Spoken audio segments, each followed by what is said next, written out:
And we're now going to, we're joined on the line now with one of the activists who was there at some of those protests in Baltimore. His name's Ryan Harvey, and he joins us from Baltimore. Hello there, Ryan. Thanks for joining us.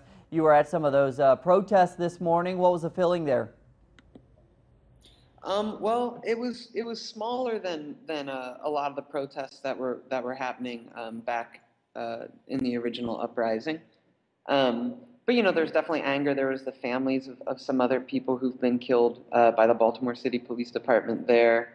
Um, and yeah, we were marching downtown, and we tied up a little bit of traffic. It was not a very serious situation. But then the cops just got tense. And yeah, this young activist from Baltimore, who's somewhat well known, was standing in the road, and a truck, just drove into him and knocked him over. And then the cops came up, and instead of like helping him, they were sort of like, "Well, why are you standing in the street?" And he was like asking for medical attention, and they were like, "Well, you shouldn't have been standing in the street." And then they refused to help him, and then they just started to arrest him, and then they took out a taser, and they put the taser up, to the back of his head, like as if they were going to execute him with a gun, which is not, you should obviously not tase somebody, A, who's not being violent, B, in the neck or spine, which you could kill them. So, anyways, and then a lot of cops came from around the corner with nightsticks, with batons, and started to hit us. I got hit a couple times, just started to push everyone, and you could just tell we have a new chief of police. The old one, during the uprising, he lost his job. And I don't know if the orders are different or if it's just how the cops are, but you could just feel the tension really strong. And to be honest, people want the tension. Like, people are pissed. We're like really angry about what's happened and what's been happening, and it's not just Freddie Gray and this. It's lots of people, and it's the systemic issues underneath of them, um, the anti-black racism uh, everywhere in the United States. There's the situation, like the neoliberal capitalism that's been the experience of poor America and Black America for so long. So it's just a breaking point. You can just kind of feel it. I was sort of going to ask you, they're undergoing trial there.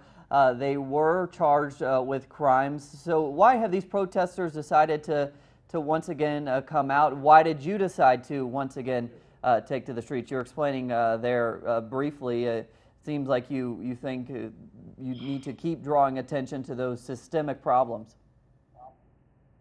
Yeah, I mean that's definitely, the cat is out of the bag now, as we say. The mask has been pulled off, as if it was even on in the first place.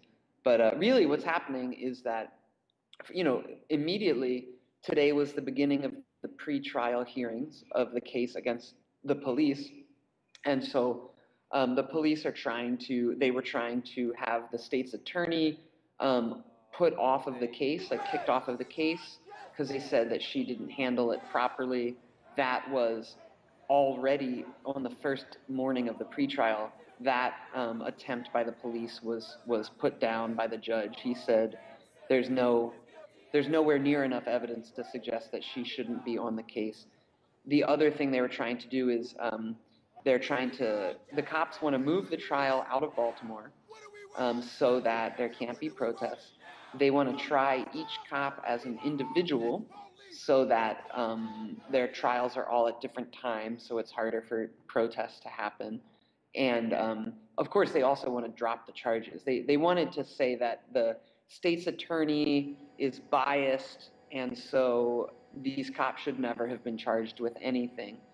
So we wanted to, first and foremost, we wanted to make sure that we had some pressure outside to let the city know what we want and what should happen. But then on the larger note, it's like, this isn't just about Freddie Gray and these cops. It's not just about Baltimore. It's not even just about the U.S. You know, this is like a global situation now because you see it. People in Turkey, people in Egypt, people in South America, people in Europe, like everywhere. People have been focusing on what's been happening in Baltimore the same way that we focused on what was happening in Brazil and what was happening in Tunisia or anything. So we're on that map now, and sort of coming out and keeping the pressure up is letting people know the same way that Ferguson just recently on the anniversary, they let the world know we're Ferguson, we're still here, we still want justice, and like we're still fighting. So we have that sort of larger global obligation to stay in the streets and like figure out how to move forward. All right, Ryan Harvey joining us from Baltimore there. Ryan, thank you. Yeah, thank you.